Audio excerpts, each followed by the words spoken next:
Hello future champs, कैसे हो आप सभी। आई होप कि आप लोग मस्त होंगे और अपनी पढ़ाई मस्त तरीके से कर रहे होंगे।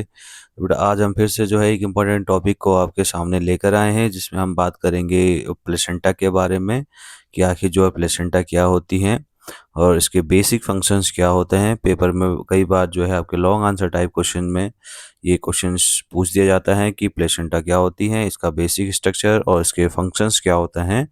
तो बेटा आसान सी भाषा में और आसान से तरीके से हम जो है इस टॉपिक को समझने का प्रयास करेंगे। तो सबसे पहले हम डेफिनेशन से स्टार्ट करते हैं कि what is the definition of the placenta. So the placenta is a specialised temporary disc shaped organ.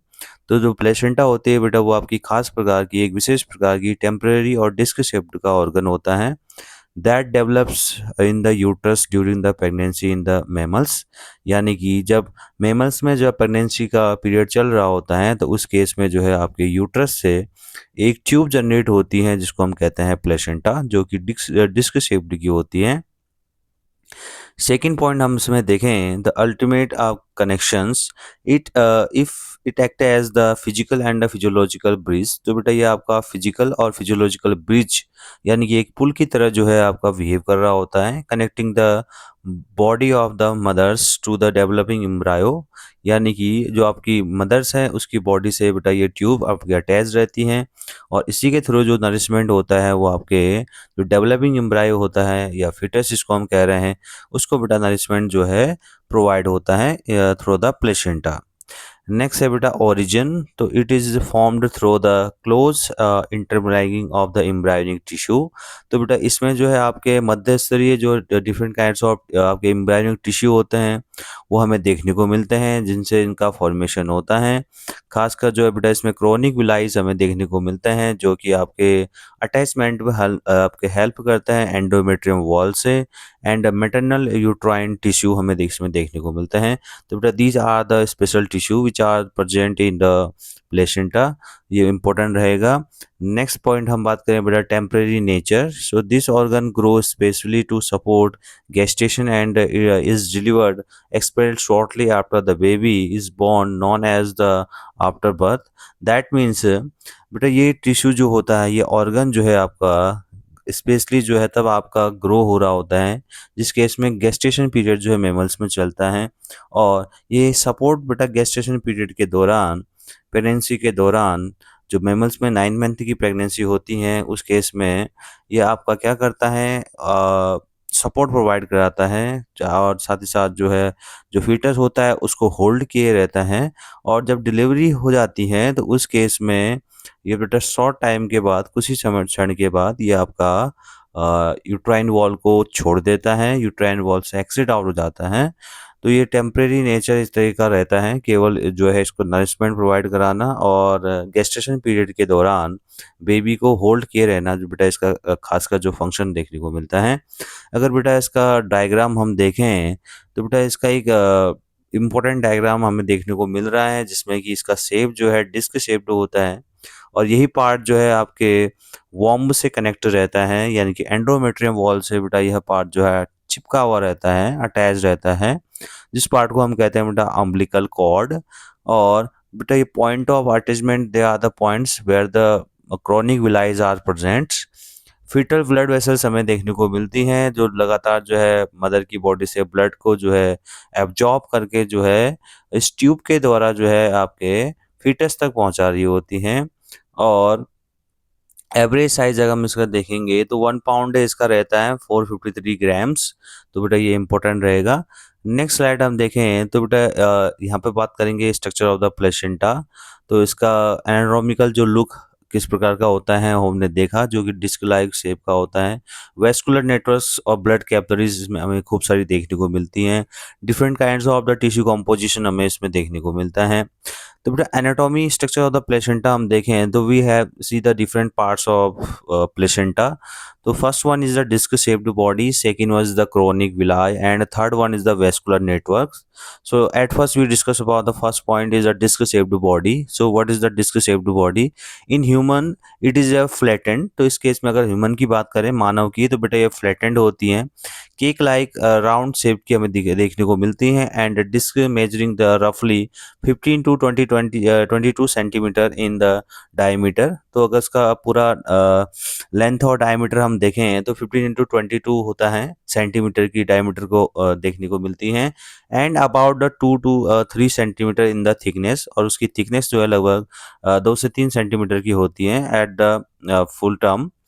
Next है बेटा क्रोनिक विलाई। तो क्रोनिक विलाई क्या होता है? They are the finger like projections. ये अंगुलीनुमा संरचना होती है बेटा, called villi, emerge from the embryo outer layer, जो कि एम्ब्रायो जो होता है उसके आउटर लेयर से कनेक्ट रहती हैं। And boring the into the uterine wall to maximise the surface area for the absorption. बेटा इसका क्रोनिक विलाई बेसिकली जो मेन फंक्शन होता है, ये सरफेस एरिया को बढ़ाती हैं, जिससे जो है अटैचमेंट में हेल्प मिले और खूब सारा जो है जो मदर की बॉडी है उससे जो है ब्लड्स जो है एब्जॉर्ब किया जा सके और फीटस के डेवलपमेंट में जो सहायक बने। तो बेटा क्रोनिक विलाई क्या करती हैं? ब्लड को एब्जॉर्ब करने में हेल्प करती हैं और साथ ही साथ जो है सरफेस एरिया को इंक्रीज कर देती हैं, ताकि जो है मैक्सिमाइज एरिया से जो है आपका ब्लड का एब्जॉर्प्शन किया जा सके फ्रॉम द मदर वॉर्म the layer of the present this the endometrium. Next है बेटा vascular network, most important, extremely rich in the blood vessels. तो इसमें खूब सारी आपकी ब्लड वेसल्स देखने को मिलती हैं from both mother and the fetus, दोनों पार्ट्स में, मदर्स एंड फीटस के, allowing the massive blood flow. तो यहाँ पर जो है खूब सारा ब्लड का क्या होता है? प्रवाह होता है, फ्लो होता है, without direct physical mixing of the blood cells. यहाँ पे जो है किसी भी ब्लड सेल्स की जो है मिक्सिंग नहीं देखने को मिलती है, यानी कि जो फीटस की सेल्स हैं और जो मदर्स की ब्लड सेल्स हैं आपस में फ्यूज नहीं होती हैं, दोनों को सेपरेट रखा जाता है। तो ये भी काफ़ी इंपॉर्टेंट पॉइंट होता है। और बेटा इसको जो परफॉर्म कर रहा है बेटा, वो कर रहा है आपका वेस्कुलर नेटवर्क। नेक्स्ट पॉइंट हम देखें बेटा, कनेक्शन टू द मदर वॉर्म, किस प्रकार से जो है इसका कनेक्शन जो है आपकी मदर वॉर्म से रहता है। To understanding how the embryo links to the placenta through the umbilical cord. तो बेटा सबसे इंपॉर्टेंट है, जो प्लेसेंटा होती है वो अम्बिलिकल कॉर्ड के थ्रू जो है फीटस से कनेक्ट रहती हैं और मदर की वॉर्म से कनेक्ट रहती हैं। नेक्स्ट हम बात करें how is it's connected to the mother वॉर्म, किस प्रकार से जो है मदर के वॉर्म से ये कनेक्ट रहती हैं, वॉर्म also known as the uterus. Most important बेटा अम्बिलिकल क्रॉस ब्रिज के बारे में पढ़ेंगे कि अम्बिलिकल कॉर्ड ब्रिज क्या होता है। So the developing embryo is the physically attached to the centre of the placenta. जो आपका डेवलपिंग एम्ब्रायो होता है वो आपके फिजिकली जो है आपके प्लेसेंटा से जो है आपका क्या रहता है? कनेक्ट रहता है और through the umbilical cord, most important. And this flexible cord contains vital blood vessels. तो और इसी में जो है खूब सारी आपकी जो है ब्लड वेसल्स, जो रक्त वाहिकाएं हैं वो देखने को मिलती हैं। 2 आर्टरीज एंड 1 वेन्स। तो ये भी आप याद रखेंगे कि इसमें 2 आर्टरीज होती हैं और 1 वेन्स हमें देखने को मिलती हैं, जिनके थ्रू ब्लड का ट्रांसपोर्टेशन हो रहा होता है। And that transport blood back and forth between the fetus and the placenta. तो बेटा यही ब्लड को जो है आपके प्लेसेंटा के द्वारा जो है आपके फीटस तक पहुंचाने का जो है कार्य कर रही होती हैं। और जो आपके फीटस है उसमें जो आपकी मेटाबॉलिक रिएक्शंस जो होती हैं और उसमें जो वेस्ट होता है बेटा, उसको वापस जो है वॉर्म तक लाने का काम भी जो है आपके यही आपके अम्बिलिकल कॉर्ड कर रही होती हैं, जिसमें जो कि आपके वेन्स इन्वॉल्व रहते हैं। तो मोस्ट इंपॉर्टेंट है। नेक्स्ट है बेटा uterine wall implantations, most important. On the maternal side the placenta embeds securely into the lining of the uterus endometrium. तो बेटा हमने देखा था कि जब फर्टिलाइजेशन इवेंट कंप्लीट होता है तो जाइगोट वहाँ से जो है डिलीवर होते हुए आपके यूट्रस तक पहुँचता है, और यूट्रस में पहुँचने के बाद जो है वो आपके यूट्राइन जो वॉल है जिसको हम एंडोमेट्रियम कह रहे हैं उसके साथ कनेक्ट हो जाता है, अडेयर हो जाता है, और मैटरनल जो बॉडी होती है उसके थ्रू जो है नरिशमेंट को क्या करता है? धीरे धीरे एब्जॉर्ब करता है। सो मैटरनल ब्लड आपका pools around the branching chronic villi. तो जो ब्रांचिंग क्रोनिक विलाई होती हैं वो आपके मदर वॉर्म से कनेक्ट रहती हैं and enabling the seamless molecular exchanges across thin tissue membrane without the bloodstreams ever the commingling. Most important है, अभी हमने डिस्कस किया था कि यहाँ पे जो है फीटस की सेल्स और आरबीसीज और मदर की जो आरबीसीज हैं वो आपस में कनेक्ट नहीं होती हैं, एक दूसरे के साथ मर्ज नहीं होती हैं। तो बेटा ये एक मेम्ब्रेन से जो है सेपरेट रहते हैं और लगातार जो है यहाँ पर ब्लड का फ्लो बना रहता है। और तो इम्प्लांटेशन में भी बेटा काफ़ी इंपॉर्टेंट होता है, आपका रोल प्ले कर रहा होता है आपका प्लेसेंटा। नेक्स्ट हम बात करें बेटा प्लेसेंटा डायग्राम कॉन्सेप्ट की, जिसमें हमने visualising the layout of the uterus, amnio amniotic sac, placenta and umbilical cords के बारे में डिस्कशन करेंगे। तो बेटा यहाँ पर आप देख सकते हैं कि किस प्रकार से क्रॉनिक विलाय हमें देखने को मिलती हैं। These all are the finger like projections. इनके पार्ट्स में बेटा आप जो है हायर क्लासेस में जो पढ़ेंगे कि इनके डिफरेंट पार्ट्स का क्या फंक्शन होता है। तो इसमें स्टेम व्हीलर्स हमें देखने को मिलते हैं, branches of the umbilical arteries and veins हमें देखने को मिलती हैं, टर्मिनल व्हीलर्स हमें इसमें देखने को मिलते हैं, capillaries, different kinds of capillaries are present there, bulbs. बेटा ये जो आपके स्ट्रक्चर दिख रहे हैं जो कि आपके आउटर सरफेस पे दिख रहे हैं, they are called bulbs. And next important है इसमें साइटोक्रोपोब्लास्ट इसमें देखने को मिल रहे हैं, एंड सिनक्रोटोब्लास्ट इसमें हमें देखने को मिल रहे हैं। So these all are the structures which are the present in the chronic villi, and this is the best morphology of the chronic villi. तो क्रॉनिक विलाई की मॉर्फोलॉजी बेटा इस तरह की होती है। दीज all are the finger like प्रोजेक्शंस। नेक्स्ट है बेटा key levels to draw in the exam. तो बेटा आप एग्जाम में अगर ये क्वेश्चन पूछा जाता है तो आप इसमें क्या लिख सकते हैं। तो इसमें सबसे इंपॉर्टेंट है यूट्राइन वॉल के बारे में कि आपकी ये जो मस्कुलर वॉल होती है वह आपको वेयर द प्लेसेंटा अटैच, जहाँ पर जो है आपका प्लेसेंटा अटैच होता है। नेक्स्ट हम बात करें इसमें जो है बेटा तो प्लेसेंटा किस प्रकार से हमें इसमें देखने को मिल रहा है। तो ये बेटा स्पॉन्जी टिश्यू होता है, layer connecting the blood spaces. तो खासकर जो है ये स्पेसिस जो टिश्यू है यहाँ पर जो है ब्लड वेसल्स यहाँ पर कनेक्ट रहती हैं, और प्लेसेंटा जो है मदर की वॉर्म से कनेक्ट रहता है और फिटस को कनेक्ट किए रहता है। नेक्स्ट हम बात करें बेटा इसमें इम्पोर्टेंट कि इसमें टिश्यू लेयरिंग किस प्रकार से देखने को मिल रही है। तो यहाँ पर जो है डिफरेंट काइंड ऑफ टिश्यू हमने देखा कि प्लेसेंटा का फॉर्मेशन जो है डिफरेंट काइंड टिश्यू से होता है। नेक्स्ट है बेटा umbilical cords connects navel of the fetus to the placenta. तो बेटा ये आपके जो नाभि होती है उससे जो है आपका कनेक्ट रहता है फीटस के और प्लेसेंटा के द्वारा। नेक्स्ट है बेटा amniotic sac fluid the protect and cushions the fluid. बेटा ये एक खास प्रकार का फ्लूइड होता है, ये एक कुशन की तरह वेव कर रहा होता है। जो मैकेनिकल शॉक्स होते हैं, जो जर्ग होते हैं, उनसे जो है फीटस को आपका प्रोटेक्शन प्रोवाइड कराता है।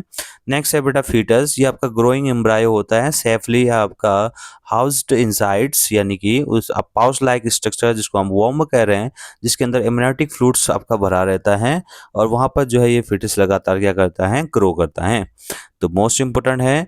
नेक्स्ट हम बात करें बेटा functions of the placenta. Most of the important question यहाँ से पूछा जाता है कि प्लेसेंटा के क्या फंक्शन होते हैं।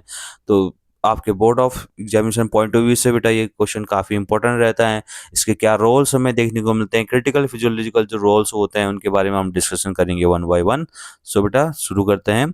तो इसमें सबसे इंपॉर्टेंट है बेटा फर्स्ट 1 to 6 आपके जो फंक्शंस हैं काफ़ी इंपॉर्टेंट इसमें काउंट किए जाते हैं। तो सबसे पहला इंपॉर्टेंट है बेटा respiratory exchange to transfer oxygen from the maternal blood to the fetal, यानी कि जो मैटरनल ब्लड होता है उसमें जो ऑक्सीजन होती है उसको फीटस तक भेजने का काम भी आपका प्लेसेंटा ही करती है। And takes of the carbon dioxide for the removal, और फीटस की बॉडी में जो मेटाबॉलिक रिएक्शन चलती हैं उसमें जो CO2 जनरेट होती हैं उसको वापस आपके मैटरनल ब्लड में लाने का काम भी जो है प्लेसेंटा ही करती हैं। नेक्स्ट है बेटा वेस्ट एलिमिनेशंस तो clears the metabolic waste like urea and the creatinine from the foetal आपका bloodstream into the mother blood, यानी कि जो मेटाबॉलिक वेस्ट होता है आपके वो फीटस में, डेवलपिंग फीटस में, तो बेटा उस मेटाबॉलिक वेस्ट को वापस जो है मदर की ब्लड स्ट्रीम में लाने का फंक्शन भी जो है प्लेसेंटा ही करती हैं। नेक्स्ट है बेटा इम्यून प्रोटेक्शन। तो पैसिव आपका मैटरनल एंटीबॉडी जो होती है, खासकर IgG इम्यूनोग्लोबिन जी, ये खास प्रकार की एंटीबॉडी होती है जिससे पैसिव इम्यूनिटी हमें प्रोवाइड होती है फीटस को across to the provide the passive immunity to the baby against infection. तो इन्फेक्शन से बचाने के लिए जो मदर की बॉडी होती है वो आपके IgG जो है प्राइमरी जो आपका एंटीबॉडीज होती हैं इसको जो है प्लेसेंटा के थ्रू जो है फीटस की बॉडी में भेजती हैं, जहाँ पर जो है उसको पैसिव इम्यूनिटी आपकी डेवलप होती है फीटस की बॉडी में। तो काफ़ी इंपॉर्टेंट है। तो इम्यून प्रोटेक्शन का काम भी जो है आपका प्लेसेंटा ही कर रही है। नेक्स्ट है बेटा nutritional supply to transport glucose, amino acids, vitamins and minerals from the mother to the fetus. Most important है, यानी कि मदर की बॉडी में जो आपका ब्लड स्ट्रीम है उसमें जो है अमाइनो एसिड्स जो होते हैं, वाइटामिन्स होते हैं, इनका ट्रांसपोर्टेशन करके जो है फीटस की बॉडी तक पहुंचाने का काम भी प्लेसेंटा ही कर रही है। नेक्स्ट है बेटा endocrine secretions, so act as a temporary आपका gland producing the pregnancy hormones. तो मोस्ट इम्पोर्टेंट है बेटा, खासकर जो है ड्यूरिंग द गेस्टेशन पीरियड कुछ स्पेशल आपके हार्मोन्स जो है इससे रिलीज किए जाते हैं थ्रू द प्लेसेंटा, जिसमें आपके एससीजी और एस्ट्रोजन प्रोजेस्टेरोन जैसे हार्मोन्स भी शामिल रहते हैं, जो कि प्रेगनेंसी को आपके मेंटेन करने में हेल्प करते हैं। नेक्स्ट हम बेटा बात करें सिलेक्टिव बैरियर की, तो एक्ट एज ए फिल्टर बेटा, ये एक प्लेसेंटा जो है एक फिल्टर की तरह बिहेव कर रही है, keeping many harmful bacteria and large pathogens away from the fetus. तो कई सारे जो बैक्टीरिया होते हैं या फिर लार्ज जो पैथोजेंस होते हैं, ये बेटा आपके प्लेसेंटा को क्रॉस नहीं कर पाते हैं, तो जिससे फीटस में जो है इन्फेक्शन होने के चांसेस, डिजीज होने के चांसेस कम हो जाते हैं। तो आपके सिलेक्टिव बैरियर की तरह भी आपकी बिहेव कर रही होती है प्लेसेंटा। नेक्स्ट पॉइंट हम देखें तो बेटा water and electrolyte balance most important है। बॉडी में जो है फीटस के इलेक्ट्रोलाइट बैलेंस को बनाए रखना, तो maintain the optimal fluid balance and the electrolyte levels between the mother and fetus. तो काफ़ी इंपॉर्टेंट पॉइंट ये रहता है, मदर और फीटस की बॉडी में आपके जो इलेक्ट्रोलाइट बैलेंस है उसको संतुलित रखने का काम भी जो है प्लेसेंटा कर रही होती है। एट्थ पॉइंट हम देखें तो स्टोरेज फंक्शंस, तो stores the vital nutrients like iron, glycogens and during early gestation stage of the before fetal organs mature। जब तक बेटा फीटल के ऑर्गन मैच्योर नहीं हो जाते हैं तब तक बेटा जो आयरन है, ग्लाइकोजन है, जो रिजर्व फूड मटेरियल होता है उसको स्टोर करने का काम भी जो है प्लेसेंटा कर रही होती है। Ninth point is temperature regulations, तो uses the mother's core body heat circulation to maintain the stable environment for the development। तो बेटा फीटल के डेवलपमेंट के लिए भी एक जो है पर्टिकुलर टेम्परेचर की रिक्वायरमेंट होती है, तो बेटा उसको जो है मेंटेन रखने के लिए भी जो है आपकी प्लेसेंटा आपकी रिस्पॉन्सिबल होती है। नेक्स्ट इंपॉर्टेंट है tenth point is the facilitating birth releasing the hormone like relaxation. बेटा कई बार पेपर में पूछा गया है, जब लिवर पेन स्टार्ट होता है बेटा उस केस में जो है डिलीवरी के समय पे रिलैक्सिन हार्मोन रिलीज होते हैं, जो कि सर्विक्स को आपके शिथिल करने में हेल्प करते हैं, रिलैक्स करने में हेल्प करते हैं, और जिसकी वजह से जो है बेबी की डिलीवरी जो है आसानी से हो जाती है। And its hormonal shift required to the trigger uterine contraction at the childbirth. और जो आपका वॉम्ब है जिसमें जो है कि संकुचन होता है, कॉन्ट्रैक्शन होता है ड्यूरिंग द चाइल्ड बर्थ, तो उसको भी जो है ट्रिगर करने का काम भी यही हार्मोन्स कर रहे होते हैं। तो बेटा अगर एक समरी हम देखें तो विदाउट प्लेसेंटा के एम्ब्रियोनिक जो ग्रोथ है या रेस्पिरेशन है या न्यूट्रिशन है इनसाइड द वॉर्म जो कि फीटस को मिल रहा है, would be the entirely impossible. तो बेटा ये कभी पॉसिबल नहीं हो पाता अगर आपकी प्लेसेंटा नहीं होती। तो मोस्ट इंपोर्टेंट है। तो बेटा आई होप कि आज का वीडियो लेक्चर बेटा आपके समझ में आया होगा। तो हम लोग ऐसे इंटरेस्टिंग वीडियोज आपके सामने लेके आते रहेंगे। आप जुड़े रहिए बायोलॉजी ट्यूशन क्लासेस के साथ। Thanks for watching and keep growing.